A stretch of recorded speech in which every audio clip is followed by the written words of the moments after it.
எத்தனை பேருக்கு வந்து உங்களுக்கு இந்த சும்மா அப்படிங்கிற வேர்டு தெரியும்? தமிழ் எல்லாருக்கும் தெரியும் இல்லையா? All of you know that word in Tamil, summa, just like that. தெரியும்ல? ஸ்மைல் பண்ணுறவங்களுக்கெல்லாம் தெரியுதுன்னு அர்த்தம். All of you are smiling. If you are smiling, that means that you know that. Okay, நீங்கள் என்ன நடந்துச்சுன்னு சொல்ல வேண்டாம். அந்த சும்மா அப்படின்னு எதையாவது நீங்கள் பண்ணி உங்களோட லைஃப்பில் வந்து ஏதாவது பிரச்சனையில் நீங்கள் மாட்டியிருந்தீங்க அப்படின்னா, என்ன பிரச்சனைன்னு சொல்ல வேண்டாம், நீங்கள் உங்களுடைய கைகளை வேணால் நீங்கள் தூக்குங்க. You don't have to tell the situation. சின்ன ப்ராப்ளமாக இருக்கும், இல்லை பெருசாக கூட இருக்கலாம். You don't have to explain in detail, but if you have done something or said something just for saying or doing it, and if you have got into some kind of trouble, you can probably lift up your hands. You don't have to tell what that is. Okay, ஒரு brother பின்னாடி வந்து தைரியமாக தூக்குற. Okay, பரவாயில்ல, நிறைய பேர் இருக்கீங்க. ஏன்னா உங்கள் லிஸ்ட்டில் தான் நான், அதனால் எனக்கு யாராவது சப்போர்ட் இருக்குமான்னு பார்த்தேன். So I was looking if some of you will lift up your hands, because I am in that group. I'm just looking for some support. இந்த நம்ம ஜஸ்ட்டு ஓகே ட்ரை பண்ணுவோம், இது என்ன இருக்குன்னு பார்ப்போம், சும்மா அப்படின்னு பண்ணுறது நம்ம வாழ்க்கையவே திசை திருப்பிடும். The things that we do or say just for saying or just for doing, these things can distract or lead us astray from the right path. Okay, நான் வந்து ஒரு 2-3 எக்ஸாம்பிளை நம்ம பார்க்கலாம். Let's see 2 to 3 examples. ஆதியாகமம் 34 ஒரு sister இருக்காங்க. In Genesis chapter 34, there is a sister there. நீங்கள் நிறைய முறை சபையில் கேட்டிருப்பீங்க இவங்களை பற்றி. You would have heard about the sister in this church many times. Okay, 34:1. Genesis 34 verse 1. லேயாள் யாக்கோபுக்கு பெற்ற குமாரத்தியாகிய தீனாள் தேசத்து பெண்களை பார்க்க புறப்பட்டாள். Verse 1. Now Dinah, the daughter of Leah, whom she had born to Jacob, went out to visit the daughters of the land. அவள் ஏவியனான ஏமோரின் குமாரனும் அத்தேசத்தின் பிரபுவுமாகிய சீகேம் என்பவன் கண்டு, அவளை ஏவியனான ஏமோரின் குமாரனும் அத்தேசத்தின் பிரபுவுமாகிய சீகேம் என்பவன் கண்டு அவளை கொண்டு போய் அவளோடே சயனித்து அவளை தீட்டுப்படுத்தினான். When Shechem, the son of Hamor the Hivite, the prince of the land, saw her, he took her and lay with her by force. அவனுடைய மனம் யாக்கோபின் குமாரத்தியாகிய தீனாள் மேல் பற்றுதலாய் இருந்தது. அவன் அந்த பெண்ணை நேசித்து அந்த பெண்ணின் மனதுக்கு இன்பமாய் பேசினான். He was deeply attracted to Dinah, the daughter of Jacob, and he loved the girl and spoke tenderly to her. Okay, so இங்கே இது எங்கே ஸ்டார்ட் ஆகுது அப்படின்னு பார்த்தோம்னாக்கா, if you see where all these things are starting is, அவங்க அப்பா யாக்கோபு என்ன பண்ணுறாரு, அந்த முன்னாடி சாப்டரில் வந்து ஒரு சீகேமுடைய பட்டணத்துக்கு அருகே போய் ஒரு கூடாரம் போடுறார். If you see the reason, the beginning of all these things, if you look into the previous chapter, the father of Dinah, Jacob, he came near to the city of Shechem and tented there. So இப்போ அந்த பட்டணத்தில் இருக்கும்போது தீனாவுக்கு வந்து ஒரு ஆசை வருகிறது. And when they came to that land, the daughter of Jacob, Dinah, had a desire. சரி, போய் ஜஸ்ட் இங்கே என்ன இருக்குன்னு சும்மா போய் பார்த்துட்டு வரலாம் அப்படின்ட்டு போகிறாங்க. So they decided, okay, just for going and looking at it, they went and saw what is happening there. அப்போ வந்து அங்கே அந்த ஏமோருடைய குமாரன் வந்து சீகேம் அவளை பார்த்து அவன் என்ன செய்தான் அப்படிங்கிறத நம்ம இங்கே வாசிக்கிறோம். And then the sons of Hamor, Shechem, saw what this girl, and you know what all happened here. அவனுக்கு பார்த்த உடனே ரொம்ப பிடிச்சிருது. And that man, when he saw, was very attracted. அதாவது அந்த முதல் பார்வையிலேயே அவங்களுக்கு வந்து ஒரு லவ் அவனுக்கு வருகிறது. There came the love at first sight. அதன் பிறகு அவளோட கண்டினியூஸாக பேச ஆரம்பிக்கிறான். And then he started to continuously talk with her. கடைசியில் அவளோட தவறாய் நடந்த பிறகு அவனுக்கு அவ மேலே வெறுப்பு உண்டாகிடுது. And then after being immoral with him, then he had a hatred towards her. Okay. ஒரு சிலர் இந்த சாப்டர் நீங்கள் முன்னாடியே ஃபுல்லாக படிச்சிருக்கலாம். Some of you would have already read this entire chapter. நீங்கள் படிக்கல அப்படின்னா நீங்கள் வீட்டில் போய் இதை வாசித்து பாருங்கள். If you have not read this, please go back and read this chapter 34.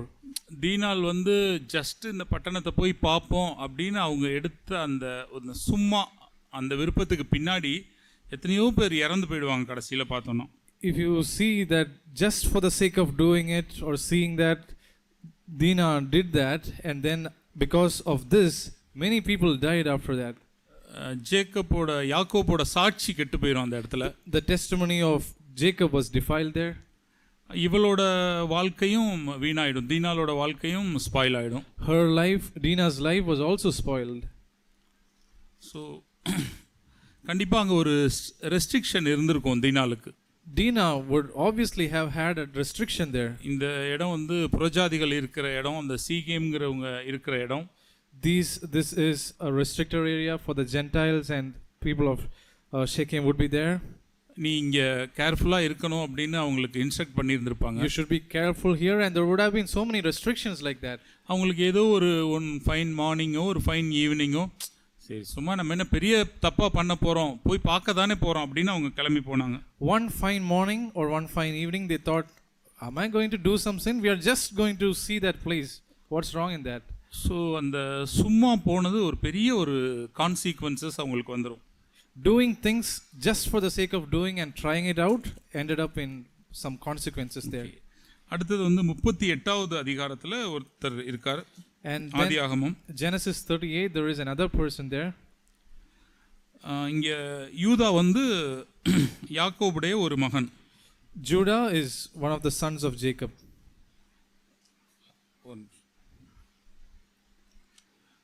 அவர் என்ன பண்ணுறாரு, அவரோட பிரதர்ஸ் கூட அவர் இருக்கிறாரு. He is along with his brothers. அதுக்கப்புறம் அவருக்கு வந்து ஒரு ஃப்ரெண்டு ஒருத்தர் இருக்கார், ஈரா அப்படின்னு அவருக்கு ஒரு friend. Judah had a friend whose name was Hira. அவர் இருக்கிற இடத்துக்கு பேர் வந்து அதுல்லாம். The place they were being there was called Adullam. So இவரோட பிரதர்ஸோட இருக்கிறது வந்து கொஞ்சம் போர் அடிச்சிருச்சுன்னு நினைக்கிறேன் யூதாவுக்கு. So it seems like Judah was so bored up being with his own brothers. சரி, இவனுங்களோட இருந்து இதையே சும்மா ரொட்டீனாக திரும்ப திரும்ப இதே பேசிகிட்டு இருப்பாங்க. நமக்கு ஒரு இன்ட்ரெஸ்டிங்கான ஒரு ஃப்ரெண்டு இருக்கான் அதுல்லாம்ல, அவனோட பேர் ஈரா, அங்கே போய் நம்ம இருப்போம் அப்படின்னு ஒரு முடிவு பண்ணுறாரு. He decided, saying that if I remain with these brothers whom I am seeing day in and day out, it will be so boring. Let's go to Adullam and meet my friend Hira there. அங்கே போனால் ஒரு கானானிய ஸ்திரியை பார்த்து அங்கே கல்யாணம் பண்ணிக்கிறார். And he saw a Canaanite woman and he married her. கானானியர்கள் வந்து தேவனுடைய பிள்ளைகள் கிடையாது, அவங்க வந்து புறஜாதி மக்கள். The people of Canaan, the Canaanites are not God's people, they are Gentiles. So அங்கே போய் அவனுக்கு மறுபடியும் 2 பிள்ளைகள் பிறக்கிறது. And he went there and there he brought forth 2 more children. அதுக்கப்புறமா அந்த பிள்ளைகளுக்கு அவன் கல்யாணம் பண்ணி வைக்கிறான். And then he gets his children married. Tamar அப்படிங்கிற பொண்ணை வந்து தன்னுடைய மூத்த மகனுக்கு கல்யாணம் பண்ணி வைக்கிறான். And to his eldest son he married a girl named Tamar. மூத்த மகன் வந்து தேவனுக்கு பிரியமில்லாததுனால தேவன் அவனை அழிக்கிறார். And since the elder son of Judah was not pleasing to the Lord destroyed him. So அந்த இளைய மகனை வந்து சேர்த்து நீ இவளை மனைவியாக வச்சுக்கன்னு சொல்கிறாரு. அவனும் சரியாக செய்யல, அவனையும் தேவன் அழிக்கிறார். And Judah asked the second son to marry Tamar and take her, and he was also not pleasing to the Lord, and the Lord took him as well. கடைசியில் தாமார் வந்து நமக்கு ஒரு சந்ததியே இல்லாமல் போயிடுமே அப்படின்னு சொல்லிட்டு யூதாவோடே அவங்க சேர்ந்து ஒரு குழந்தையை அவங்க பெறுகிறாங்க. So Tamar thought that she will not bring forth any more children and will not have a generation after her, so she went into her father-in-law Judah. இப்போ இது எல்லாமே பார்த்தோன்னா இப்போ ஒரு unusual things நம்ம படிக்கும்போது நமக்கு ஒரு ஷாக்கா வித்தியாசமாக நமக்கு தெரியும். So when we read all these things, these are unusual things and we are shocked by reading all these things. என்னது கானானிய ஸ்திரியை கல்யாணம் பண்ணுறாரு, marrying a Canaanite woman, அங்கே 2 பிள்ளைகள் பிறக்கிறாங்க, and getting 2 children there. அப்புறம் அந்த பசங்களோட கேரக்டர் சரியில்லை, the character of the sons were not right. மருமகளே வந்து தன் மாமனாரோட சேர்றாங்க, and the daughter-in-law is getting into the father-in-law. So இது எல்லாத்துக்கும் ஆரம்பம் எங்கே இருக்குது அப்படின்னு பார்த்தோன்னா, if we see where all these things started, தன்னுடைய சகோதரரை விட்டு அதுல்லாம் ஊரானாகிய ஈரா அப்படிங்கிற மனுஷனுக்கு யூதா ஒரு நாள் போறார் இல்லையா? the day where he decided to leave his own brothers and go to Adullam and meet Hira, இப்படி தான் நடந்திருக்கும் அது. this is how it would have happened. சரி, உங்களோட இருக்கிறது ஒரு மாதிரி இருக்குடா, சும்மா நான் அந்த ஈராவை போய் பார்த்துட்டு வரேன் அப்படின்னு ஒரு நாள் யூதா கிளம்பி போயிருப்பார். Just like that, Judah would have said, it is quite boring to be with you guys, so let me go to and meet Hira.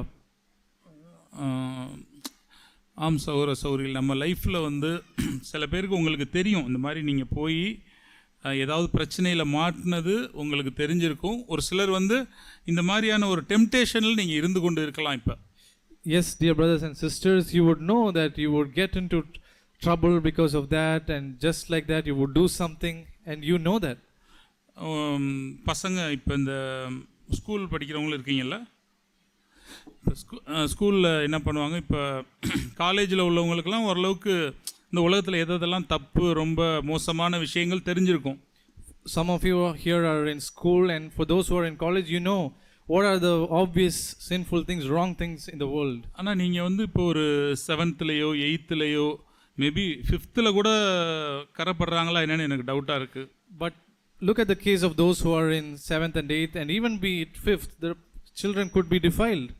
உங்களுக்கு வந்து 7th, 8th, 9th அல்லது நீங்கள் 9th, 10th வரைக்கும் கூட கரைபடாமல் இருந்திருக்கலாம். அல்லது 10th-ல ஒருத்தன் வந்து இந்த மாதிரி உங்கள்கிட்ட பேச வரலாம்.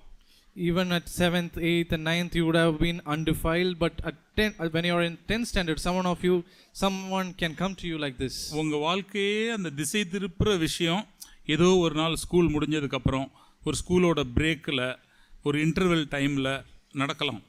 Your life could turn upside down at these small junctures, like when you're at school, the way walking back from school to home, or in some break time.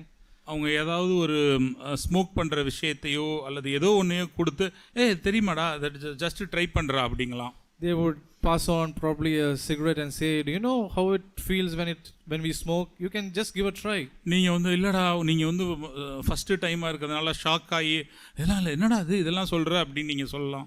When you see it for the first time, you would be shocked and say, hey, what are you telling? What are you asking me to do? அவங்க என்ன பண்ணுவாங்க, அது அப்படியே light உங்களோட ஷாக்கை வந்து அப்படியே is பண்ணுவாங்க. They will try to ease and cool down your shock. என்ன இந்த காலத்தில் போய் இப்படி இருக்கான், சும்மா ட்ரை பண்ணி பாடுறா, நல்லா இருக்கும்டா மச்சான் மாப்பிள்ளை ஏதோ ஒன்று சொல்லி உங்களை வந்து அதை ட்ரிகர் பண்ணி விடுவாங்க. And he would say, hey bro, what are you doing? What times are you living in? Do you not know all these things? நீங்கள் கிறிஸ்டியன் ஃபேமிலியில் இருக்கிறதுனால உங்களுக்கு வந்து இப்போ வர்ற வெப் சீரிஸோ அல்லது ஒரு அசிங்கமான ஒரு இதுவோ தெரியாத நபராக நீங்கள் இருக்கலாம். Because of being in a Christian family, you could be a person who is not aware of web series or other things like that. ஆனால் இந்த மாதிரி உங்களுக்கு வந்து ஒரு ஃபஸ்ட்டு டைம் உங்களை அப்ரோச் பண்ணி யாராவது உங்களை அப்படி பேசுனாங்கன்னா நீங்கள் தயவு செஞ்சு ரொம்ப கேர்ஃபுல்லாக இருங்க. So if someone approaches you for the first time and tries to convince you of these things, be very careful with them. நான் சொன்னது சுமார் 2 உதாரணத்துக்கு 2 விஷயங்களை சொன்னேன். I just quoted 2 examples. அதே மாதிரி கேர்ள்ஸுக்கும் In the same way for girls as well. உங்களோட friends ஏதோ ஒரு பிக்சரோ அல்லது ஏதோ ஒரு ஆப்போ அல்லது ஏதோ ஒரு ஆப்பில் உள்ள ஒரு குரூப்போ ஒரு இன்ஸ்டாகிராமோ ஏதோ ஒன்று காமிச்சு ஜஸ்ட்டு பாரு ட்ரை பண்ணு அப்படின்னு சொன்னாங்கன்னா தயவு செய்து நீங்கள் கேர்ஃபுல்லாக இருந்துருங்க. If some of your friends comes to you and say, just try this app, look into this picture, try Instagram and look at the groups that are within this social media and all of those things, if they try to come and convince you, be very careful with them. நீங்கள் அன்னைக்கு no சொல்லி தப்பிச்சுக்கிறது உங்களுக்கு ரொம்ப ஈஸியான ஒரு விஷயமா இருக்கும். To say no and escape their trap will be a very easy thing for you. ஆனால் அதை நீங்கள் ட்ரை பண்ணி அது உள்ளே போய் பார்த்து மாட்டிக்கிட்டு அதில் அடிக்டட் ஆகி அதுலேருந்து வெளியே வர்றதுக்கு நீங்கள் ரொம்ப விலைக்கரையை செலுத்துறதா மாறிடும். But if you yield yourself to that, and then if you try that, and if you get addicted into that and get trapped into that, then coming out of that will be a very difficult task. வேதத்தில் இப்போ நம்ம 2 பேரை பார்த்தோம், தீனால் யூதா 2 பேரை பார்த்தோம். We saw 2 characters, Dinah and Judah. சரி, just சும்மா போவோம் அப்படின்னு போய் பார்த்தீங்கன்னா அவங்க எதிர்பார்க்காத என்னென்னமோ நடந்துரும். They said, I will just go and do something, and something which they never expected happened there. அவங்க லைஃப்ல இப்படி எல்லாம் இருக்கும்னு நினைச்சிருக்கவே மாட்டாங்க. They would never have thought these things would happen in their lives. ஆனா அப்புறமா தான் யோசிச்சிருப்பாங்க.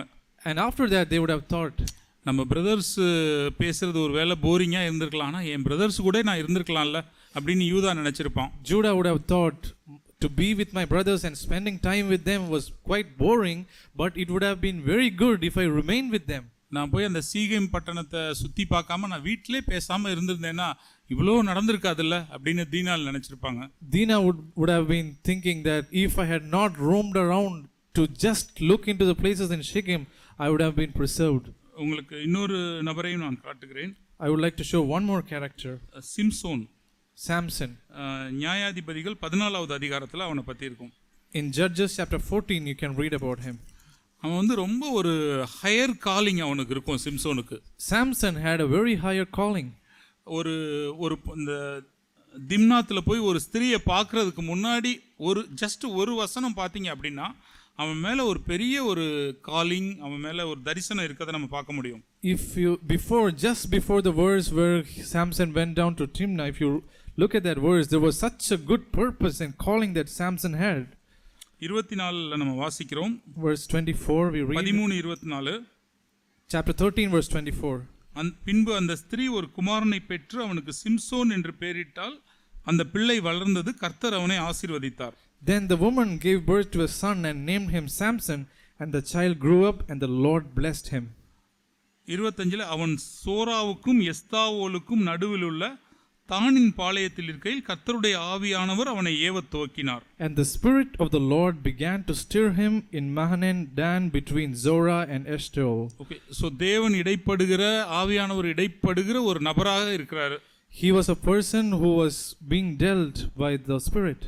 அடுத்தது பார்த்தீங்கன்னா அவரோட அந்த டர்னிங் பாயிண்ட் 14ல ஆரம்பிக்குது. And we can see his turning point in chapter 14. Okay, Samson திம்னாத்துக்கு போறாரு. Samson went down to Timnah. அங்க போய் பெலிஸ்தரோட குமாரத்திகள்ல ஒரு பெண்ணை பார்க்கறாரு. And saw a daughter of the Philistines. அவங்க அப்பா அம்மா கிட்ட வந்து சொல்றாரு, பெலிஸ்தரோட குமாரத்தியில ஒரு பொண்ணை பார்த்தேன், எனக்கு ரொம்ப பிடிச்சிருக்கு, அவனை நீங்க எப்படியாவது எனக்கு மேரேஜ் பண்ணி வைங்கன்னு சொல்றாரு. And so he came back and told his parents that I saw a woman in Timnah and one of the daughters of Philistines, and he wanted to make her his wife. அவங்க parents சொல்றாங்க, என்னப்பா உனக்கு பெலிஸ்தரோட குமாரத்தியை போய் நம்ம எப்படி பண்ண முடியும், நம்ம பண்ண முடியாதே அப்படின்னு சொல்றாங்க. And then his parents were telling, is there no other woman among the daughters of your relatives? We can't have the daughters of Philistines. பாருங்க 14வது வசனத்துடைய 3வது பின்பகுதி, 14வது அதிகாரம் 3வது வசனத்தோட பின்பகுதியில ஒரு ஸ்டேட்மெண்ட் சொல்றாரு. And in one of the portions of chapter 14 verse 3, that portion says one thing. Samson தன் தகப்பனை நோக்கி, அவள் என் கண்ணுக்கு பிரியமானவள், அவளையே எனக்கு கொள்ள வேண்டும் என்றான். But Samson said to his father, get her for me, for she looks good to me. So அவங்க அந்த எவ்வளோ காரியங்களை சொல்லி சிம்சோனோட அம்மாவும் அப்பாவும் அவனை வளர்த்துருப்பாங்க. His parents, the parents of Samson, would have taught many things while they brought him up. அந்த இஸ்ரவேலை ரட்சிக்கிறதுக்கு ஒரு ரட்சகனா தேவன் அவனை முன்குறிச்சிருப்பாரு. God would have predestined Samson to be a person who delivers the people of Israel. இவனுடைய failure எந்த இடத்துல start ஆகுதுங்கிறத கொஞ்சம் நீங்க நோட் பண்ணி வச்சுக்கோங்க. Please note down, where did the fall of Samson begin? So இஸ்ரவேலை ரட்சிக்க போகிற ஒரு மனுஷன். He was a person who was supposed to deliver the people of Israel. அவன் மேல சவரகன் கத்தி படக்கூடாதுன்னு சொல்லிட்டு அவனை ஒரு டெடிகேட்டடா அவங்க பேரண்ட்ஸ் வளர்த்துக்கிட்டு இருப்பாங்க. His parents had dedicated him and was bringing up in such a way that his hair should not be cut. ஆனா அவன் ஒரு ரீசன் அவன் சொல்றான், அந்த பொண்ணை கல்யாணம் பண்றதுக்கான ஒரு ரீசன் அவன் சொல்றான். But he is mentioning a reason for which he want to marry her. அந்த பொண்ணை வந்து அந்த பொண்ணு தான் எனக்கு ரொம்ப பிடிச்சிருக்கு, அப்போ அவளை என் கண்ணுக்கு பிரியமானவள், வேற எதையும் என்னால் நினச்சி கூட பார்க்க முடியல, அவள் எப்படிப்பட்ட பொண்ணாகவும் இருக்கட்டும், அவள் தான் எனக்கு வேணும். He is just saying that this girl looks good to me, she is attractive to me, I don't know what kind of girl she is, but I want to marry her. So சிம்சோனுக்கு இப்போ நான் இதுக்கிற உங்களுக்கு time தான் ஆகும், எல்லாருக்குமே கடைசியாக சிம்சோனுக்கு என்ன ஆச்சுன்னு தெரியும் இல்லையா? All of you know what happened to Samson, right? கடைசியில் அவனுடைய கண்கள் குருடாக்கப்பட்டு அவன் வந்து ஒரு இதில் இருந்து அந்த எல்லாரும் போய் அவனை வச்சு மார்க் பண்ணி அவனை பரிகாசம் பண்ணுவாங்க. கடைசியில் அவன் அந்த ஜனங்களையும் கொண்டுட்டு அவனும் செத்துருவான். He became blind, his eyes were plucked off, and he was mocked by others, and then you know that he was able to kill others, and he also died. So இப்போ இன்னைக்கு நமக்கு சபையில் வந்து எவ்வளவோ கவுன்சில் கொடுக்கறதுக்கு brothers எல்லாம் இருக்காங்க. Now we have in the church we have so many brothers and sisters who could give us counsel. நமக்கு சொல்கிறாங்க, இப்போ ஒரு பார்க்குறதுக்கு இந்த வெளி தோற்றத்தை பார்த்து இந்த ஒரு விஷயத்துக்காகவா ஒரு பொண்ணை போய் நீங்கள் டிசைட் பண்ணணும், கொஞ்சம் பாருங்கள் பிரதர், ரட்சிக்கப்பட்டிருக்காங்களான்னு பாருங்கள் brother. Brothers are giving you counsel saying that just for the sake that you liked her appearance, are you considering her just because of that? Look for other character as well. See if she is really born again. அந்த பொண்ணு உண்மையாகவே whole ஹார்ட்டடாக ஆண்டவரை follow பண்ணுறாங்களா, அந்த பையன் வந்து உண்மையாகவே இயேசுவை நேசிக்கிறானான்னு பாருங்கள். See if that young brother is really following the Lord wholeheartedly. See if that young sister is loving the Lord with all her heart. So இப்படியெல்லாம் நமக்கு எவ்வளவோ ஆலோசனைகள் கிடைக்குது. We are getting so many counsels like this. So அப்போ என்னைக்காவது நீங்கள் என்கிட்ட சொல்ல வேண்டாம், நீங்களே உங்கள் இருதயத்தில் நீங்கள் சொல்லிக்கங்க. You don't have to tell me, but tell to yourself in your heart. யாராவது ஒரு பிரதரோ ஒரு சிஸ்டரோ மேரேஜுக்காக உங்ககிட்ட வந்து இப்படி தேவனுடைய வார்த்தையை வச்சு ஒரு கவுன்சில் கொடுக்குறாங்க. A brother or sister is coming to you and from God's word he or she is giving you a counsel. அப்போ நீங்கள் வந்து மனசுக்குள்ளே இப்படி சொல்கிறீங்க, and this is what you say in your heart. என்ன பிரதர் என்ன sister, உலகம் போகிற போக்கு தெரியாமல் நீங்கள் வந்து இப்படி சொல்லிக்கிட்டு இருக்கிறீங்க. What brother, what sister, you do not know where the world is going and you are giving me these kind of counsel. நான் பார்த்துருக்கிற பொண்ணு, நான் பார்த்துருக்கிற பையன்லாம் எவ்வளவோ பரவாயில்ல. The boy, the girl that I have found, he is so good. ஏதோ கிறிஸ்டியனாக இருக்கானா பார்த்துட்டு okay சொல்ல வேண்டியதானே. If he is a Christian, you can just say okay, right? சும்மா ஹோல் ஹார்ட்டடாக இருக்கணும், சீஷனாக இருக்கணும் இப்படி சொல்லி இந்த எது ஒரு நல்ல காரியம் நமக்கு நடக்க விட மாட்டாங்களே. They are saying that she should be wholehearted, she should be a disciple, and you tell all these things and you hinder a good thing from happening. இல்லை, எனக்கு இந்த மாதிரிலாம் அட்வைஸ் வரும்போது, எனக்கு இந்த மாதிரி பொண்ணும் பார்க்குறதுக்கெல்லாம் அட்வைஸ் வந்ததில்லை, வேறு எதுக்காவது வரும்போதெல்லாம் நான் அப்படி திங்க் பண்ணியிருக்கேன் மனசில், அதனால தான் சொல்கிறேன். I am telling this because when some brothers give me some counsel, these are the thoughts that I get. தயவுசெய்து அப்படியெல்லாம் நீங்கள் உங்கள் மனசில் அசெட்டப் பண்ணீங்கன்னா நீங்கள் அந்த மாதிரி செய்யாதீங்க, சீரியஸாக எடுத்துக்கோங்க. So please don't despise these counsel even in your heart. Take these counsel very seriously. இன்னைக்கு வந்து கல்யாணம் பண்ணுறதுக்கு முன்னாடி ஒரு பொண்ணோ ஒரு பையனோ அப்படியே வந்து கவிதை எழுதலாம், நம்மளை வந்து நீங்கள் தான் உயிர், கண்ணை மூடனா நீங்கள் தான் தெரியுறீங்க, இந்த மாதிரி என்னென்னவோ சொல்லலாம். So in these days boys and girls can, before they get married, they can give so many poems saying, if I close my eyes you are the one I see, and even in my dreams you are there, and all these things. இந்த உலகத்தில் first நீங்கள் தான் அப்படின்னு சொல்லலாம். They could say that you are first to me in this world. ஒரு பொண்ணையோ ஒரு பையனையோ reject பண்ணுறதுக்கான very first reason அதாவே நீங்கள் வச்சுக்கலாம். You can mention that in itself as the first reason to reject that boy or girl. உங்களோட பாதுகாப்பான ஒரு திருமண வாழ்க்கைக்கு நீங்கள் புரிஞ்சு கொள்ள வேண்டிய ஒரு விஷயம் என்ன அப்படின்னா, for a safe married life, one thing that you need to understand is, அந்த பொண்ணோ அந்த பையனோ வந்து ஃபஸ்ட்டு எனக்கு ஜீசஸ் தான் ஃபஸ்ட்டு, ஆண்டவர் தாங்க எனக்கு ஃபஸ்ட்டுன்னு உங்ககிட்டே கூட அவங்க ஓப்பனாக சொல்கிறவங்களா இருக்கணும். There should be someone who openly tells you that Jesus is first to me in my life.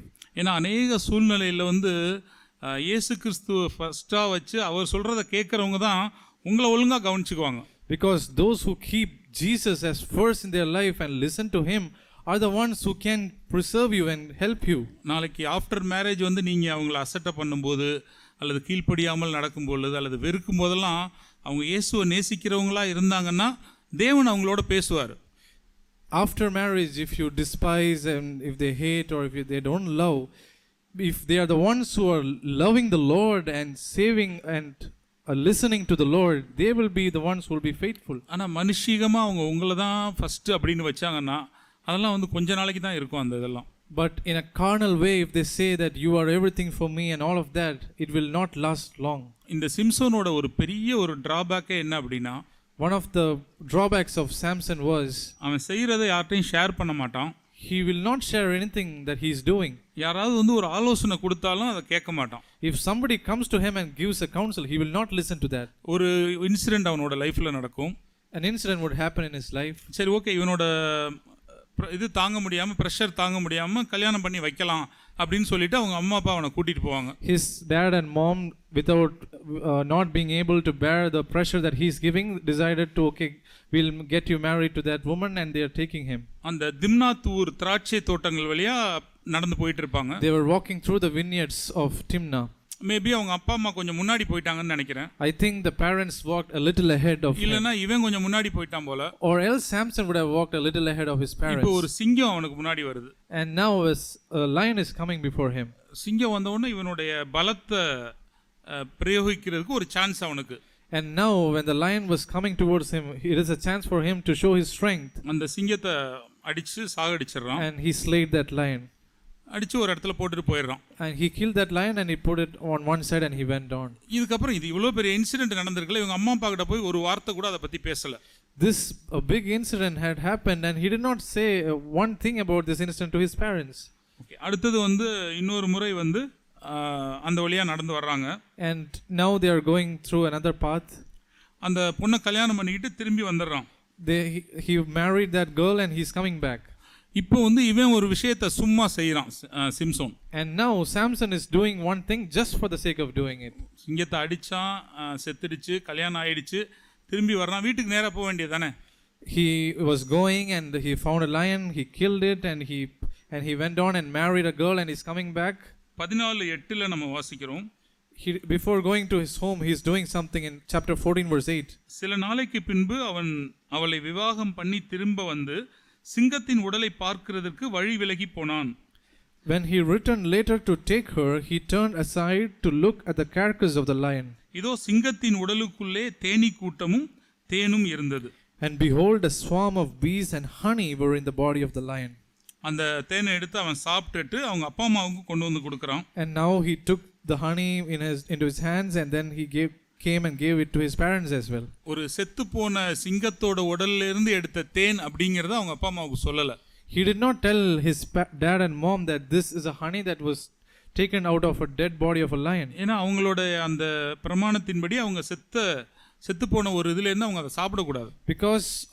Because of the laws that they had, they should not eat anything that come out of a dead body. இப்போ இவனுடைய மனசு பூரா அந்த சிங்கம் அதை கொன்னது, அதுல இருந்து தேனி எடுத்து சாப்பிட்டது, இருதயத்துல அது ஃபுல்லா நிரம்பி இருக்கு. Now his heart is filled with all those things where he killed the lion and took the honey of that lion and eating out, and these are the things that has filled his mind. இப்போ இந்த மணப்பெண்ணோட ஊர்ல என்ன பண்றான், எவ்வளவோ விஷயங்கள் பேசுறதுக்கு அவனுக்கு இருந்திருக்கலாம். And in the place of the bride, there were so many things that he could have talked about. இஸ்ரவேல் அந்த தேசத்தை குறிச்சோ அந்த தேவனை குறிச்சோ அவன் பேசி இருக்கலாம். He could have shared about the city and the gods there.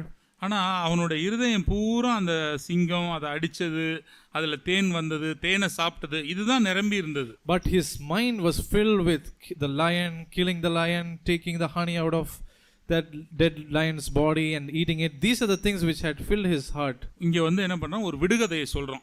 Now he is giving a proverb here. 14 பட்சிக்கிறவனிடத்திலிருந்து பட்சணமும் பலவானிடத்திலிருந்து மதுரமும் வந்தது என்றான். அந்த விடுகதை அவர்களால் 3 நாள் மட்டும் விடுவிக்க கூடாதே போனது. Chapter 14 verse 14. So he said to them, out of the eater came something to eat, and out of the strong came something sweet, but they could not tell the riddle in 3 days. Okay, இப்போ நீங்க அப்படியே கொஞ்சம் யோசிச்சு பாருங்க. Now if you think about it, ஒரு தேசத்தை ரட்சிக்கணும் அப்படிங்கிற காலிங்கோட வந்த ஒரு மனுஷன். Samson is a man who came to this world with the calling that to deliver the people of Israel. அவனிடத்துல இருந்த அந்த careless attitude, the careless attitude that he had, கண்ணுக்கு பிடிச்சிருச்சு கல்யாணம் பண்ணணும் அப்படிங்கிற ஒரு விருப்பம். I looked at her and I liked her and I want to get married, that attitude. அவங்க அப்பா அம்மா கிட்ட எதுவுமே ஷேர் பண்ணாத ஒரு மனசு. A heart which does not share anything with his parents. நல்ல godly parents அவங்க. They were godly parents. ஒருவேளை அந்த சிங்கத்துல இருந்து எடுத்திருந்தா அவனை கைட் பண்ணிருப்பாங்க. If he had taken that honey and if he had taken to his parents, his parents would have guided him. அப்படியே deviate ஆகி எங்கேயோ போயிட்டான். He was deviated and he was going astray. ஒரு empty chat, an empty chat. இப்போ நம்ம WhatsApp, Facebook இதுல எல்லாம் நம்ம தேவையில்லாம பண்றோம் இல்லையா, அந்த மாதிரி ஒரு தேவையில்லாத ஏதோ ஒரு விடுகதையை போய் போட்டுட்டு இருக்கோம். And now he's posting a proverb which is of no use, just like we do in Facebook and WhatsApp and all of that. அதுக்கப்புறம் அவங்களுக்கு அந்த விடுகதை தெரியல, அப்புறம் அவங்க உள்ளவங்களை எல்லாம் அழிக்கிறான், அப்புறம் அந்த ஃபயர் வச்சு அந்த ஊர் வயல்களை அழிக்கிறான். And they could not find the meaning of the proverb and in 3 days, and so he's killing the people and he's destroying the fields there. அப்படியே அவனோட லைஃப் அப்படியே டிவியேட் ஆகி போயிடும். And his life was deviated. So இது எங்கே ஆரம்பிக்கும்னா, okay திம்னாத்தில் போய் ஒரு பொண்ணை பார்க்குறான். Where did it all begin? He went and looked at a woman in Timnah. அதுக்கப்புறம் அவங்க அப்பா அம்மா பேசும்போது அவனுக்கு அந்த ரீகன்சிடர் பண்ணலாம் அப்படிங்கிற அந்த எண்ணம் இருந்திருந்தா இவனோட லைஃபே வந்து வேற மாதிரி ஆயிருந்திருக்கும். If when his parents had given him some counsel there and was warning him, if he had listened to it, to reconsider it, then his life could have changed. அதனால நீங்க யாராவது உங்களுக்கு வந்து தேவனுடைய பிள்ளைகள் பேசும்போது அந்த ரீகன்சிடர் பண்ற ஒரு மனசு உங்கள்கிட்ட இருக்கான்னு பாருங்க.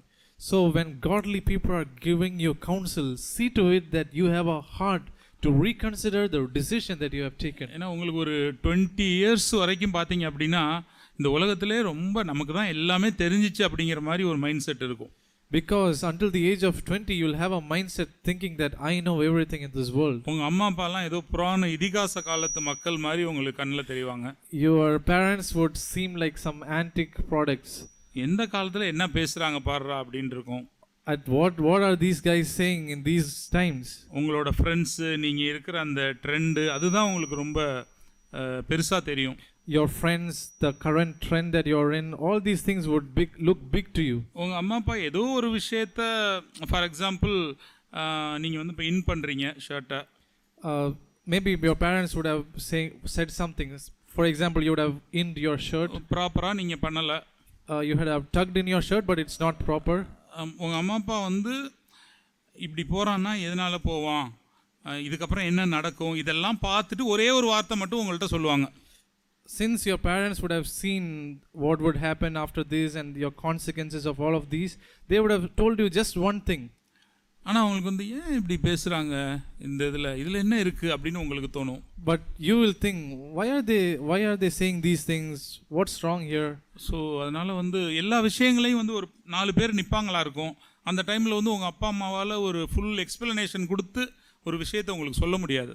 It could be possible that while you are at that place, your parents, some of others would be standing beside, and your parents may not be explained to you in detail all the consequences. ஆனால் உங்களுக்கு வந்து எனக்கு இதுக்கு answer தெரியுதோ தெரியலையோ, லாஜிக்காக என்னை புரிய வைக்கிறாங்களோ இல்லையோ, எங்கள் அம்மா அப்பா சொல்கிறாங்க நான் இதுக்கு கீழ்ப்படுகிறேன்.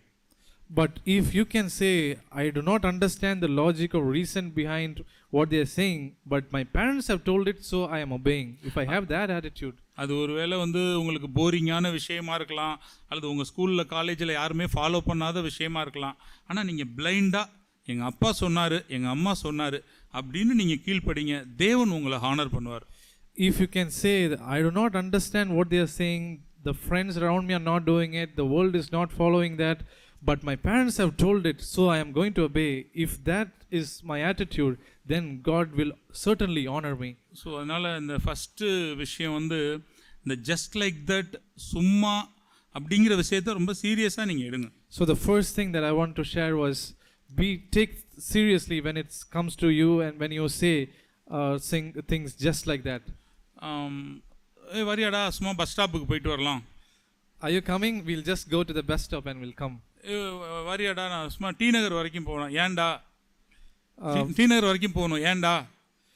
Are you coming? Just like that we can go to T Nagar. Why? சும்மா போகலாம்டா. If you ask why, they will say, வாங்குறதுக்கு ஏதாவது காசு இருக்கா? We'll just go there. Do you have some money? We'll buy something. காசு இல்லைன்னா வாங்கலாம் ஏதாவது, சும்மா போகலாம். I don't have money, but we'll just go and come back. Railway station போகிறேன் வரியாடா. I'm going to the railway station. Are you coming? எதுக்குடா? Why are we going? சும்மாடா. Just for the sake of going. So நான் சும்மா 2 example நான் சொல்கிறேன். நான் வந்து என்னோட mind settle புரிஞ்சதை உங்களுக்கு தெரியும் எத்தனை விஷயங்கள் நம்ம அந்த மாதிரி பண்ணுறோம் அப்படின்ட்டு. I just gave you a few examples, but you know what are the things that we do just for the sake of doing. So அந்த மாதிரி சும்மா என்னங்கிறதெல்லாம் பார்த்து நீங்கள் ரிமூவ் பண்ணிவிடுங்க. So see to it what are the things that you do just for the sake of doing, and please remove those things. உன்னத பாட்டில் ஒரு வசனத்தை நம்ம வாசிப்போம். Let's read a verse in Song of Solomon. 2வது அதிகாரம் chapter 2 15வது வசனம். verse 15. திராட்சை தோட்டங்களை கெடுக்கிற குழி நரிகளையும் சிறு நரிகளையும் நமக்கு பிடியுங்கள், நம்முடைய திராட்சை தோட்டங்கள் பூவும் பிஞ்சுமா இருக்கிறதே. Catch the foxes for us, the little foxes that are ruining the vineyards, while our vineyards are in blossom. இப்போ ஒரு திராட்சை தோட்டம் இருக்குது. There is a vineyard there. So இப்போ இந்த திராட்சை தோட்டத்தை கெடுக்கிறதுக்கு ஒரு பெரிய ஒரு மான் கூட்டம், ஒரு மாடு கூட்டம், ஆடு கூட்டம் இதெல்லாம் வரல. So to destroy that, to ruin that vineyard, a big flock of sheep or lamb are not coming there. அந்த திராட்சை தோட்டத்தோட ஓனர் வந்து ஒரு விஷயத்தை கண்டுபிடிக்கிறாங்க. The owner of the vineyard has found one thing. நம்ம திராட்சை தோட்டத்தை கெடுக்கிறது வந்து பெரிய பெரிய அனிமல்ஸ் எல்லாம் கிடையாது. The animals that are, it is not big animals that are ruining our vineyards. குழி நரிகள், சிறு நரிகள். The foxes and the little foxes. I think யூஎஸ்ல உள்ளவங்க யாரோ ஒருத்தங்க சொன்னாங்க, அடிக்கடி வந்து அந்த கார்டன்லாம் வந்து இது ஸ்பாயில் பண்ணிட்டு போயிருமா இந்த நரி. Someone in US was saying that these little foxes would come here and there and then they will destroy those vineyards. பூவும் பிஞ்சுமா இருக்கிறது அப்படின்னா வந்து இன்னும் கொஞ்ச நாள்ல காய் காய்ச்சி கனி கொடுக்க போற அந்த time. So the time of blossom is the time when it is going to bring forth its fruits. Okay, இப்போ சாத்தானுடைய டார்கெட்டே என்ன அப்படின்னா யாரெல்லாம் பூவும் பிஞ்சுமாக இருக்கிறாங்கன்னு பார்க்குறான். The target of Satan is he will see who are the ones who are ready to bring forth fruit, who are in blossom. இப்போ நீங்கள் நல்லா படிக்கிற time, this is the time that you will study. அல்லது வந்து உங்கள் வேலைக்கு போனீங்க அப்படின்னா வேலையில் நல்லா சின்சியராக ஒர்க் பண்ணி உங்களுக்குன்னு ஒரு கிரவுண்டை செட் பண்ணுற time. It's a time where you can set up a foundation for you by working really hard in your place of work. நாளைக்கு நீங்கள் கனி கொடுக்க போகிறீங்க. Tomorrow you are going to bring forth fruits. இப்போ நீங்கள் பூவும் பிஞ்சுமா இருக்கீங்க. Now you are in full blossom. ஆனால் இப்போ உங்களோட லைஃப்பை கெடுக்க போகிறது வந்து ஒரு சிங்கமோ புலியோ கிடையாது. And now the one who is going to destroy, to kill you, is not a lion or a tiger. உங்கள் லைஃப்பில் எதையெல்லாம் நீங்கள் ரொம்ப சாதாரண விஷயமா நினைக்கிறீங்களோ, the things that you take so casually in your lives. ஏதோ ஒரு வாட்ஸ்அப் குரூப்பாக இருக்கலாம். It could be a WhatsApp group. 2006 +2 alumni group. 2006 alumni group. 1996 10th alumni group. 1996 10th alumni group. அல்லது வந்து இப்போ 2016 BE friends. 2016 BE friends group. இந்த மாதிரி ஏதாவது ஒரு குரூப்பாக இருக்கலாம். It could be groups like these. உங்களுக்கு ஒரு குரூப்லேருந்து CFC யங் பிரதர்ஸ்லேருந்து டெய்லி டிவோஷன் காலையில் வந்து விழும். You will get a message about the daily devotion in a group called CFC Youth. அந்த 2016 BE ஃப்ரெண்ட்ஸ்லேருந்து ஒரு சினிமா பாட்டும் வரும். From the 2016 BE group you will get a cinema song as well. அந்த ஐகானை பார்க்கும்போதே நமக்கு தெரியும் அது வீடியோ டவுன்லோட் ஆகிறதுக்கு முன்னாடி அதில் ஏதோ ஒரு சினிமா பாட்டோ ஏதோ மீம்ஸோ இருக்குன்னு தெரியும். If you see the main page in itself you will know whether it's a good thing, it's a movie or not, even before you click on that. நீங்கள் அந்த குரூப்பில் இருந்தீங்க, இந்த மாதிரி இந்திய தேசத்தோட முன்னேற்றத்தை கருதி அந்த குரூப்பில் இருந்து தான் ஆகணும் அப்படின்னு நீங்கள் இருந்தீங்க அப்படின்னா நீங்கள் அதை பார்க்காமலே கூட டெலீட் பண்ணலாம். If you are in that group for the progress of the Indian nation and if you are being there in that group you can very well delete that message even before seeing that. இல்லை, அதை விட best method என்ன, okay Indian economy இன்னும் கொஞ்சம் நாளில் பார்த்துக்குவாங்க, நிதியமைச்சர்லாம் இருக்காங்க பார்த்துக்குவாங்க, நம்ம அந்த குரூப்பை விட்டு வெளியே வந்துடலாம் அப்படின்னு நீங்கள் நினச்சிங்கன்னா நீங்கள் you are doing wise thing. But if you think that the economy of India is doing good, the financial minister of India will take care of that group, you can very well come out of that group and then you will do well, you will be wise. So என்னைக்கோ ஒரு நாள் என்னைக்கோ அத்தி பூத்த மாதிரி ஒரு joke வரும், ஒரு மியூசிக் வரும், ஒரு பாட்டு வரும், அதுலேயும் ஏன் பிரதர் கை வைக்கிறீங்க? You can say that once in a blue moon we get a message or a small song or some cinema videos. Why are you coming and ruining that as well? அதை நீங்கள் ஒரு முறை பார்த்தீங்க அப்படின்னா அது அப்படியே போய் பளிச்சுன்னு உங்கள் மைண்டில் ஒட்டிடும். If you see that video for just one time it will come and get stuck into your mind. நீங்கள் கொஞ்ச நாளைக்கு முன்னாடி சினிமாவுக்கு அடிமையாக இருந்து அதுலேருந்து வெளியே வந்திருந்தீங்க அப்படின்னா, if you had been an addict to movies and had come out of that, இது வந்து உங்களை அப்படியே ரெஃப்ரெஷ் பண்ணி விடும். these small videos will slowly refresh you. மறுபடியும் நீங்கள் போய் அதில் அடிமையாகிறதுக்கான வாய்ப்பு இருக்கு. And it will refresh your mind to and remind you about these things and you will get addicted into that again. குழிநரி சிறுநரிக்கு சும்மா ஏதோ ஒரு வாட்ஸ்அப் குரூப்பை நான் ஒரு உதாரணமாக நான் சொல்கிறேன். For these foxes and little foxes I'm using these groups as an example. இப்போ நிறைய இந்த ஃப்ரெண்ட்ஷிப் ஆப் எல்லாம் நிறைய இருக்குது. Now there are so many apps for friendship. அந்த மாதிரி ஆப்ஸ் ஏதாவது நீங்கள் வச்சுருந்துருக்கலாம். You could probably have some of these apps. நீங்கள் யூஸ் பண்ணாமலே கூட வச்சுருக்கலாம். You might not be using that, you might be just keeping it. சாத்தான் உங்களை கரைப்படுத்துறதுக்கு ஏதாவது ஒன்று போடுவான். To defile you, Satan would bring in some trap for you. அல்லது என்னைக்கோ எப்பயோ உள்ள ஒரு friend, or it could be possible that a friend, a far friend of yours. இவங்கெல்லாம் வந்து உங்களுடைய திராட்சை தோட்டத்தில் ஒரு விஷத்தை போட்டுட்டு போயிடுவாங்க. all of them will put a small drop of poison into your vineyard and they will go. அதனால பாருங்க எதெல்லாம் குழி நரி சிறு நரியா உங்க லைஃப்ல இருக்குன்னு பாருங்க. So see and find out, figure out who are those foxes and little foxes in your life. என்ன ஆப், யூடியூப் சேனல் அல்லது WhatsApp group, It could be an app or a particular YouTube channel or a WhatsApp group. பார்த்துட்டு நம்ம அதை uninstall பண்ணுறது, delete பண்ணுறது, அதெல்லாம் நம்மளை நிறைய விஷயங்கள்லேருந்து நம்மளை பாதுகாக்கும். Becoming aware of these things, deleting that, coming out of that group, these things can preserve us. இப்போ பாருங்களேன், சாத்தானோட டாக்டிக்ஸ் ஒன்று நம்ம எடுத்துக்கிட்டோம் அப்படின்னா, If you take one of the tactics of Satan, இப்போ நீ ஒரு ½ செலவு பண்ணி ஒரு தேவையில்லாத ஒரு வீடியோவை நீ பார்க்கணும் அப்படின்னு சாத்தான் அப்படி உங்களை உள்ள இழுக்க மாட்டான். Satan will not directly pull you saying that you'll have to see a 30-minute filthy video. He will not do that. ஏதாவது ஒரு சின்ன ஒரு நோட்டிஃபிகேஷன் வரும்.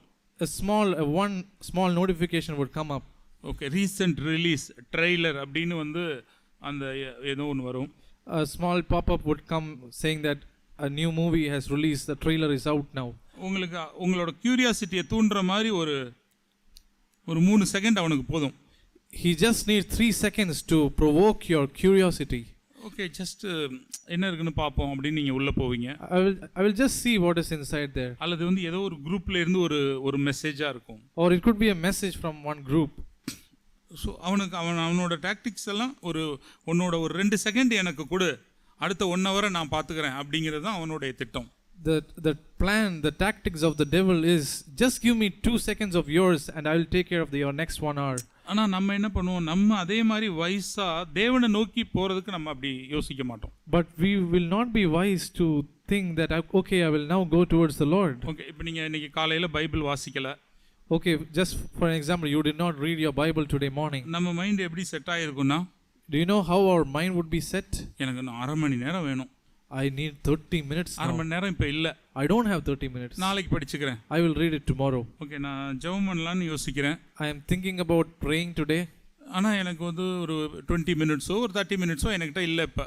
But now I do not have a 20 minute or 30 minute with me. நாளைக்கு பண்ணிக்கலாம். Okay, I'll do it tomorrow. ஆனால் நானும் இப்படி யோசிச்சிருக்கேன். Because I have thought it like that myself. ஆனால் நான் ஒரு விஷயத்தை நான் உணர்வு அடைஞ்சேன். But I was convicted of one thing. நம்ம ஏதோ டிஸ்ட்ராக்ட் பண்ணுற விஷயத்தில் நம்ம ஒரு 2 நிமிஷத்தை கொடுக்குறோம், அதுக்கப்புறம் ஒரு 20 நிமிஷம் போய் அதில் உள்ளே போயிடுறோம். For something that would easily distract us, we will just give 2 seconds or 2 minutes, but we'll go on to spend another 20 minutes for that. எனக்கு ஓகே, இப்போ 1/2 மணி நேரம் இல்லைன்னா பரவாயில்ல. Okay, if I don't have 30 minutes, it's fine. நான் bus ஸ்டாப்பில் wait பண்ணுறேன். I'm waiting in the bus stop. சரி, சும்மா ஒரு 5 வசனத்தை மட்டும் நம்ம படிப்போம். I'll just read 5 verses now. Maybe மொபைலில் எல்லாருமே நீங்கள் வச்சுருப்பீங்க. It could be possible that we would have our Bibles in our mobiles. Bus ஸ்டாப்பில் இருந்தால் மொபைலை யூஸ் பண்ணிக்கோங்க. If you're in your bus stop, use your mobiles. இப்போ காலையில் எந்திரிக்கிறீங்க. Now you have waken up in the morning. ரொம்ப time இல்லை. You don't have much time. நம்ம எதுவுமே பண்ணாமல் டிஸ்ட்ராக்ட் ஆகி எதுலேயோ போகிறதுக்கு ஓகே, சும்மா ஒரு 10 வசனத்தை மட்டும் நான் படிக்கிறேன். Instead of doing nothing and just being distracted with that few minutes that you have, you can just read 10 verses. ஆனால் அந்த 10 நிமிஷத்தை படிக்கலாம்னு நீங்கள் பிளான் பண்ணும்போது எத்தனையோ நாள் நீங்கள் அதை நிறையவே நம்ம படிச்சிருவோம். If you think that okay, I will take this little time and read few verses, you would later on recognize that you would have read much more. Okay, இப்போ ஒரு மெசேஜை கேட்கணும். Okay, now I have to listen to a message. ஒரு disturbed என்விரான்மெண்ட்டாக இருக்குது. It's a disturbed environment. இப்போ நம்ம கேட்க வேண்டாம். Okay, let me not listen. இங்கே கத்துறாங்க, கிச்சனில் மிக்ஸி ஓடுது. The mixie is on in the kitchen and people are shouting here. வெளியே பக்கத்து வீட்டில் மோட்ரு ஓடுது. Motor is on in the neighborhood. Okay, இப்போ நம்ம கேட்க முடியாது. Okay, I can't listen to it. அப்படி நினைக்க வேண்டாம். Don't think like that. நீங்கள் மெசேஜை போட்டு ப்ளே பண்ணி விடுங்க. Just start playing that message. அதில் வருகிற ஏதோ ஒரு வார்த்தை உங்கள் காதில் விழும். It could be possible that it is possible that one word from that message அது உங்களுடைய வாழ்க்கையை மாற்றக்கூடியதா இருக்கும். That one word can change your life. நீங்க அப்படி இப்படி போயிட்டு வேலை செஞ்சுக்கிட்டு அப்படி இருந்திருக்கலாம். You might be doing so many things, so many works in your home. ஆனால் அதுல வருகிற ஏதோ ஒரு வார்த்தை உங்களுக்கு விழும். But one word will come into your ears. அதனால நான் எப்பவுமே இதை ஒரு அட்வான்டேஜா எடுத்து இப்படி லீஸ்ட் ஆனதை செய்யுங்கன்னு சொல்லல. What I am trying to say is not to give the least to the Lord and do the very least that is possible for you. No. உனக்கு ஒரு ample of time இல்ல அப்படினு சொல்லி சாத்தான் சொல்ற பொய்யை நம்பி எதுவுமே செய்யாம போய்ட கூடாதுங்கிறதுக்காக நான் சொல்றேன். The reason why I am saying this is because Satan would try to deceive you saying that you don't have time and it could be possible that you do nothing. எனக்கு அதே மாதிரி எத்தனையோ முறை கேட்ட அந்த ஒவ்வொரு வார்த்தைகள் எனக்கு எவ்வளவோ உதவியாக இருந்திருக்கு. Like these, when I have heard some one or two statements, it has been very helpful to me. பஸ்ஸில் ஏறி உட்காடுறோம், You are got into a bus and you are taken your seat. அதாவது அனிச்சை செயல் அப்படின்னு சொல்லிட்டு தமிழ் பயாலஜியில் நாங்கள் படிச்சிருக்கோம், தமிழ் மீடியமில். இங்கிலீஷில் என்ன வேர்டுன்னு தெரில. Okay, we blink our eyes without knowing ourselves. There is a term for that.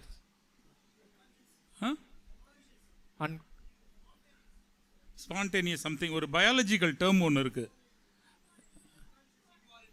இன்வாலண்ட்ரியா? Okay, involuntary. இப்போ வந்து இப்போ நான் இவரை கண்ணில் குத்த போகிறேன்னா ஆட்டோமேட்டிக்காக கண்ணை மூடிடுவார் இவர். If I try to poke his eyes, he will automatically close his eyes. இப்போ நம்ம இந்த கையில் ஏதோ ஒரு பிரியாணி வச்சு சாப்பிட்டுக்கிட்டு இருக்கீங்க. You are having a biryani in your hand and you are eating that. ஒரு லெக் பீஸ் வந்து கீழே விழுக போகுது. A leg piece is going to fall off that plate. ஆட்டோமேட்டிக்காக இன்னொரு கை போய் அதை எடுத்துரும் இல்லையா? Automatically the other hand would go and get that leg piece. இந்த right? மாதிரி இன்வாலண்ட்ரியாக நம்ம ஒரு சிலதை செய்கிறோம். In this, like this, we are doing so many things like this involuntarily. நான் அந்த மாதிரி என்ன பண்ணியிருந்தேன், இந்த ஸ்டேட்டஸ் பார்க்குறதுக்கு நான் அப்படி அடிமையாக இருந்தேன். Like this, I was an addict to seeing the statuses in WhatsApp. எல்லாமே வேலையெல்லாம் முடிச்சிட்டோமா, இப்போ நம்ம ஒரு சோஃபாவில் உட்காந்துட்டோம் அப்படின்னா ஃபோனை எடுத்து ஆட்டோமேட்டிக்காக என்ன அறியாமலே ஸ்டேட்டஸ்க்கு போயிடும். Without consciously knowing about it, after I have done all my work, I sit in my sofa and automatically my hands will go to the WhatsApp status. அது மாதிரி நம்ம நிறைய இடங்களை பார்க்கலாம், பஸ் ஸ்டாப், ரயில்வே ஸ்டேஷன், எல்லா இடத்துலையும் பார்த்தீங்க அப்படின்னா அவங்க வருவாங்க, ஏறுவாங்க, இது பண்ணுவாங்க, டக்குன்னு அப்படி இது பண்ணிட்டு உட்காந்து பேக்கெல்லாம் வச்சுட்டு எடுத்து ஏதோ ஒன்று பார்ப்பாங்க. You could see that in the railway station while you are in bus, that people would come sit, take their seat and they will automatically open their phones and look into something. நம்ம ஏதோ ஆஃபீஸ்க்காக மற்ற தேவைகளுக்காக கூட பார்ப்போம். நான் phone பார்க்குறது தப்புன்னு சொல்லலை. I'm not saying that it is completely wrong to watch mobile. It could be possible that for the purpose of your work you might be looking into that. அந்த ஒரு என்டர்டெயின்மெண்ட் ஓரியன்டாக உங்களுக்கு அது இன்வாலண்டரியாக மாறிடக்கூடாது. For the purpose of entertainment, it should not be something that you involuntarily, subconsciously doing. நான் அந்த மாதிரி அப்படி அடிக்டடாக இருக்கும்போது நான் ஜெபம் பண்ணியிருக்கேன், ஆண்டவரே எனக்கு இது மறந்துடணும் அப்படின்னு சொல்லிட்டு. When I was addicted to watching these statuses like this, I had prayed to the Lord, I want to forget these things. எனக்கு அதுக்கப்புறம் அது மறந்துருச்சு. And later on I forgot. அதுக்கப்புறம் அந்த ஸ்டேட்டஸே இதாகி இப்போ ஏதோ அப்டேட்ஸ் அப்படிங்கிற நேமில் அந்த இதெல்லாம் கூட மாறிடுச்சு. அப்புறமா தான் எனக்கு லேட்டாக சந்தோஷமாக இருந்துச்சு, பரவாயில்ல இந்த டெக்னாலஜிக்கல் டிரான்சிஷன் நடந்தது கூட நம்ம தெரியாமல் இருந்திருக்கோம் அப்படின்னு இருந்தது. And later I came to know that there is nothing called status now. It was changed as updates, and I was very happy that I was not even aware that there was changes in the technology as well. உங்களை நான் வந்து status பார்க்காதீங்க அந்த மாதிரி சொல்ல வரல. அதாவது ஒரு நம்மளை அறியாமலே ஒரு அனிச்சை செயல் மாதிரி ஃபோனை யூஸ் பண்ணுறது மாறிடக்கூடாது. I'm not saying, putting a rule here saying that you should not watch WhatsApp status, but it should not be something involuntarily, unconsciously doing. Okay, so first நம்ம வந்து இந்த சும்மாங்கிற விஷயத்துக்கு எவ்வளோ கேர்ஃபுல்லாக இருக்கணும்னு பார்த்தோம். First we saw that how careful we should be with the things that we just do for the sake of doing. நம்ம லைஃப்பை கெடுக்கிறது, பின்மாற்றம் அடைய செய்கிறது ஒரு பெரிய பெரிய சின்னெல்லாம் கிடையாது. The things that make us backslide in our life are not bigger sins. எல்லாமே வந்து நம்ம ரொம்ப சாதாரணமாக நினைக்கக்கூடிய காரியங்கள். They are things which we take so casually. எங்கேயோ இருக்கிற ஒரு friend, it could be a friend far off from your place. ஏதோ ஒரு message, it could be some message that you get in WhatsApp. ஏதோ ஒரு YouTube channel, it could be a YouTube channel. ஏதோ ஒரு WhatsApp group, it could be a WhatsApp group. அது நம்ம லைஃபே மாற்றக்கூடியதாக இருக்கலாம். These things can possibly change our life. So இன்னும் ஒரு விஷயம் நான் சொல்ல விரும்புகிறது என்ன அப்படின்னா, and other thing that I want to share is, okay இப்போ ஆமாம் பிரதர், நீங்கள் சொன்னீங்க சிறுநரிகள் குழிநரிகள்லாம் தான் இருக்குதான், அதெல்லாம் ஓவர் கம் பண்ண முடியாமல் தான் தடுமாறும், அது எங்களுக்கு ஏற்கனவே தெரியும், அது என்ன புதுசாக நீங்கள் சொல்ல போகிறீங்க? You could be saying that, yes brother, I know about foxes, little foxes. Yes, we are already struggling to overcome these foxes, and what are you trying to tell now? சும்மானு தான் போகிறோம், போர் அடிக்குதே என்ன பண்ணுறது அப்படின்னு ஒரு கேள்வி இருக்கலாம். And you could probably have a question, yes, we are going and doing things just for the sake of doing because we are bored. What are we to do for that? ஆனால் தேவன் நமக்கு என்ன செய்தார், நம்மளோட முக்கியத்துவம் என்ன அப்படிங்கிறது நமக்கு தெரிஞ்சிச்சுன்னா இந்த விஷயங்களெல்லாம் நம்ம அற்பமாக பார்க்க ஆரம்பிச்சிரும். But if we know what the Lord has done, what are our true priorities, then we will start despising these things. Okay, உங்களுக்கு நான் யோவான் 20:21 கொஞ்சம் நேரம் ஷேர் பண்ணலான்னு நினச்சேன், ஆனால் டைம் ஆயிடுச்சு. நீங்கள் அதை முடிஞ்சால் நீங்கள் வீட்டில் வாசித்து பாருங்கள். When you get time, read from John chapter 20 verse 21 onwards. சும்மா நீங்கள் தயவு செய்து நீங்கள் அதை வீட்டில் போய் வாசித்து பாருங்கள். Go home and you can read that verse. தேவன் வந்து எவ்வளோ ஹம்பிளாக இருக்கார். How God is humble. அவர் வந்து நம்மளை எப்படி ஒரு ஜட்ஜ்மெண்டல் ஆட்டிடியூடோடு பார்க்காம இருக்கார். How he is not looking at us with in a judgmental attitude. நம்மளை பற்றி எல்லாமே தெரிஞ்சு நம்மளை நேசிக்கிறாரு. He loves us even after knowing everything about us. இது எல்லாமே அதில் இருக்கும். All these things you can read here. தோமா என்ன செய்வார்? நம்ப மாட்டார்.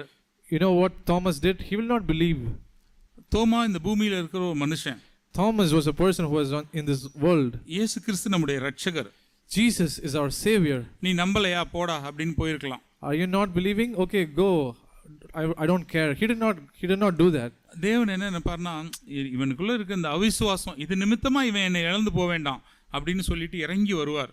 He would humble himself and say, it is because of the unbelief that is in him. Let him not perish because of that unbelief. And he humbled himself. அவர் கையில உள்ள அந்த காயத்தை காட்டுவார்.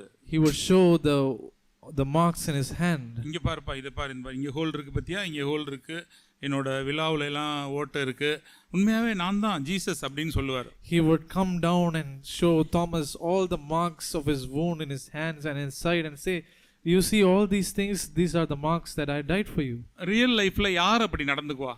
In real life, who will be like this? ஒரு சின்ன பிள்ளை, ஒரு 8 வயசு 9 வயசு புள்ள பார்க்ல போய் விளையாடுதுன்னு வச்சிருங்க.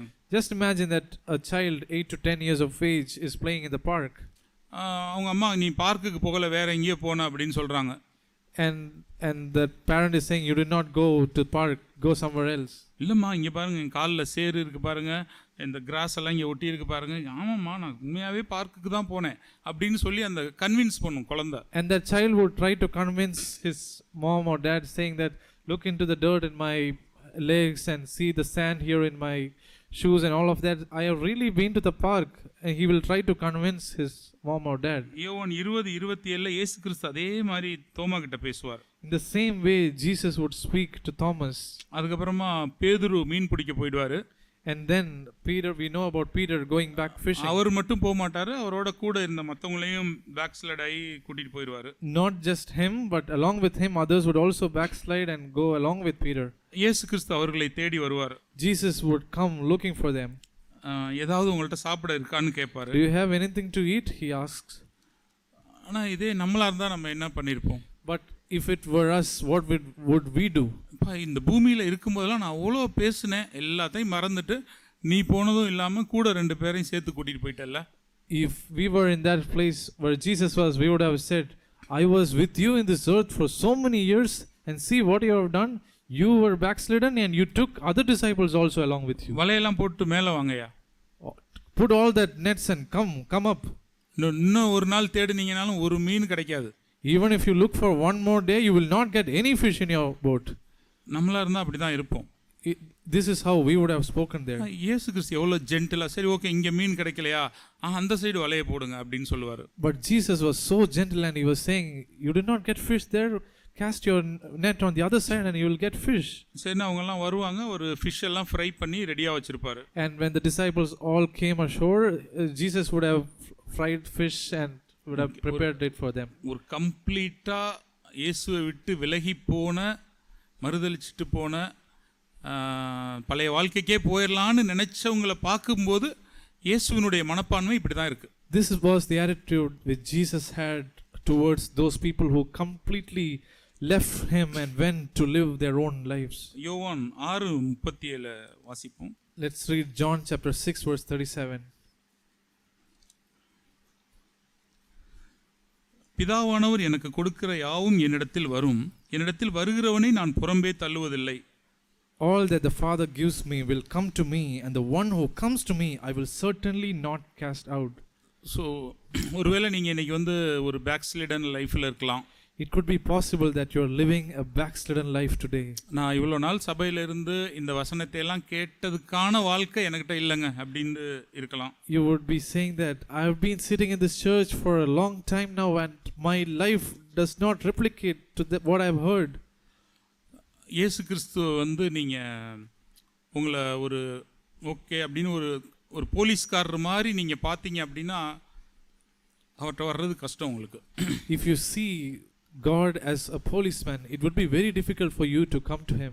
ஆனால் இந்த யோவான் 20:21 வர்றது மாதிரி ஒரு நல்ல ஒரு ஃப்ரெண்டாக ஒரு தகப்பனாக நீங்கள் பார்த்துட்டீங்க அப்படின்னா நீங்கள் எளிமையாக அவரிடத்துல வந்து விட முடியும். But if you see, as we read in John, if you see him as your best friend and a good father, a loving father, you can come to him. இன்னைக்கு காலையில் வரைக்கும் நம்ம லைஃப் ஒருவேளை அப்படி இருந்திருக்கலாம்.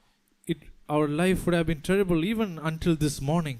நிறைய வார்த்தைகளை கேட்டும் பேக்ஸ்லைடன் ஸ்டேட்டில் இருக்கலாம். We would have been in a backslidden state even after listening so many messages. அல்லது ஒரு கடினமான ஒரு இருதயமாக இருக்கலாம். Or it could be a hard heart. ஆனால் நீங்கள் ஆண்டவரிடத்துல வந்தீங்க அப்படின்னா அவரால் உங்களை மாற்ற முடியும். But if you come to the Lord, He can certainly change your lives. அவரிடத்துல திரளான மன்னிப்பு இருக்கிறது. There is immense forgiveness in Him. அவர் உங்களை மிரட்டி பயப்பட வைக்க மாட்டார். He will not threaten you. அவர் தன்னுடைய அன்பை காட்டி தான் அவர் வர வைப்பார். He will welcome you by showing His love towards you. சங்கீதம் 130 ஒரு வசனம் இருக்கிறது. There's a verse in Psalms chapter 130. 3-4. Psalms 130 verse 3 and 4. கர்த்தாவே, நீர் அக்கிரமங்களை கவனித்திருப்பீரானால் யார் நிலை நிற்பான்? ஆண்டவரே, உமக்கு பயப்படும்படிக்கு உம்மிடத்தில் மன்னிப்பு உண்டு. If you, Lord, should mark iniquities, O Lord, who could stand? But there is forgiveness with you, that you may be feared. இந்த வசனத்தை நல்லா கவனிச்சு பாருங்களேன். Just note this verse very carefully. அப்புறம் அவர் தான் நல்லா மன்னிக்கிறார்ல, அப்புறம் ஏன் நம்ம பயப்படணும்? He is forgiving me, right? Then why should I be afraid? அல்லது நம்ம அப்படி நினைக்கலாம். We could think like that. நம் தேவன் அவ்வளவாய் அவர் மன்னித்திருக்கிறார். Our God has forgiven us so much. அந்த மன்னிப்பை பார்க்கும்போது எனக்கு ரிபல்லியஸாக இருக்கணுங்கிற உணர்வே வராது. When I look the way He has forgiven me, I will not have a desire to be rebellious again. ஆண்டவரே, என்னுடைய அக்கிரமம் எவ்வளவோ இருக்குது. Lord, how much vast is my iniquity. ஆனா நீங்க அதெல்லாம் எதையுமே கவனிக்காம என் மேல தொடர்ந்து இரக்கம் பாராட்டிட்டே இருக்கீங்க. But Lord, you did not keep record of that and you are continuously forgiving me. ஐயோ, இந்த லைஃபை நான் இன்னமும் கண்டினியூ பண்ண விரும்பல ஆண்டவரே. Lord, I don't want to continue this life anymore. நீங்க எவ்வளவு பெரிய தேவன். Lord, you are almighty God. திரும்ப திரும்ப இறங்கி வந்து என் பின்னாடியே வந்து என்கிட்ட பேசிட்டே இருக்கீங்க. But Lord, you are humbling yourself and you are coming behind me and speaking to me. நான் எவ்வளவோ மன்னிப்பை ருசி பார்த்துட்டேன். Lord, how much forgiveness I have tasted from you. இனிமே நான் உங்களுக்கு பயந்து வாழ்றேன் ஆண்டவரே. Lord, I want to fear you. பயந்துனா பனிஷ் பண்ணிடுவாரோங்கிற பயம் கிடையாது. When it says fear, it is not a fear that God will punish me. இன்னமும் துக்கப்படுத்த விரும்பல ஆண்டவரே. Lord, I don't want to grieve your heart anymore. நான் என்ன அவ்வளோ பெரிய கிங்கா? Lord, am I such a big king? அவ்வளோ குயினா? Am I a queen? இவ்வளோ வார்த்தை எனக்கு தர்றீங்க. Lord, you are giving so much words to me. இவ்வளோ இறங்கி வந்து பேசுறீங்க. You have humbled yourself so much to speak to me. எத்தனையோ ஆலோசனைகள் எனக்கு கிடைக்குது. Lord, I am getting so many counsel. நான் திரும்ப திரும்ப இதெல்லாம் கேட்டுக்கிட்டு நான் எவ்வளோ நாளைக்கு தான் கடினப்படுத்த போறேன்? How long will I harden my heart even after hearing so much words from you? உங்களுக்கு இனிமே பயந்து வாழ்றேன் ஆண்டவரே. Lord, I want to have a godly reverence. அவர் நாம் இப்படி பயப்படும்படிக்கு அவ்வளவு திரளான மன்னிப்பு அவரிடத்துல இருக்கு. To fear him like that, we have immense forgiveness in him. ஒரு குழந்தையை போல நம்மள்ட்ட தாழ்த்தி வந்து பேசுகிற தேவன். He is a God who humbles himself as a child. அன்னைக்கு தோமா கிட்ட பேசின மாதிரி தான் இன்னைக்கு நம்ம கிட்ட இறங்கி வந்து பேசிக்கொண்டே இருக்கிறார். He is speaking to us by humbling himself just like he spoke to Thomas that day. நம்முடைய ஃபுல் நிலைமை நம்ம அம்மா அப்பாவுக்கு தெரிஞ்சாலே நம்மளை நேசிக்க மாட்டாங்க. If our parents knew our complete condition, they would find it very difficult to love us. ஆனால் தேவன் எல்லாம் தெரிந்தா கூட இன்னும் நம்ம பின்னாடியே வருகிறார். But God, even after knowing everything about us, He comes behind us.